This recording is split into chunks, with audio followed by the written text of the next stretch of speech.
So a little bit of a background. I have my father was a very interesting man. He's no longer there. The reason I'll tell you why he's interesting is this is just a small anecdote. He used to drive to MBB college in a car in 1971, and whereas like in those days most of his friends couldn't afford a bicycle, so he he was very lavish, very outgoing. Everybody loved him. Just to give you an example, when the first Levi's store in India opened in Delhi, in Chandni Chowk, he took his bunch of his friends, drove all the way till Delhi from Agartala in a jeep to buy Levi's jeans. So he never pushed me for studies because for him it was it was inconsequential, because for him it was knowledge. You should, like, he used to look at me and say, at the end of your school life you should be able to, I will tell you Bosphorus Strait or Black Sea. You should be able to close your mind, close your eyes, and place yourself in the map that okay, if I were to go from this place to this place, these would be my countries that I will travel, or this is what uh, this thing will be. At the end of your school you should be able to do basic math. So surprisingly, that was his attitude, and he never looked at what I was studying, or neither did my mother. So it was kind of interesting because all my friends were always busy. Their parents were continuously asking each other, "Hey, where is your kid?" Although it was Holy Cross, so that was far less than other schools. But in even then, by that standard, my parents were least interfering in my, in from the education point of view.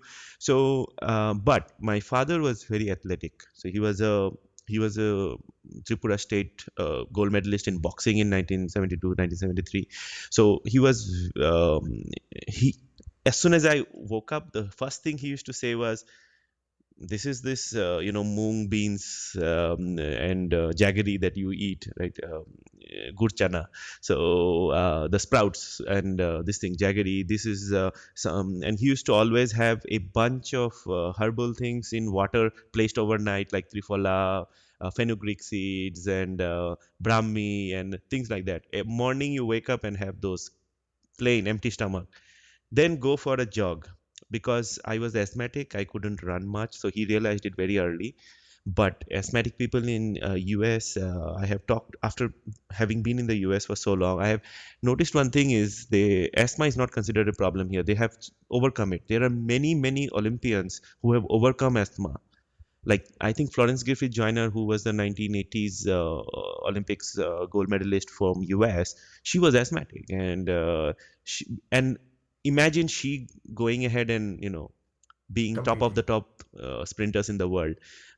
So my father, of course, didn't was not that scientifically aware that these things could be done, or we did not have exposure to those scientific methods. Nowadays dietitians and your fitness instructors have a different scale of education, and they study biology very closely. But my father said that okay, if you can't do a lot of things in sports, because being fit is a very big treasure. Like you might be unlucky in where you are grown, where you, like the environment you are growing up, or the country you are growing up, or the society you are growing up, or the culture. But fitness is something that will throughout your life enable you. Let's say at 45 you suddenly decide to do a business.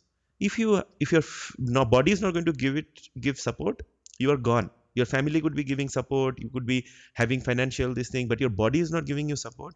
So you never know where your opportunity will come, where we will meet. Like Steve Ballmer met Bill Gates, right? You might meet your Bill Gates, or you might meet your Steve Ballmer at the age of 50.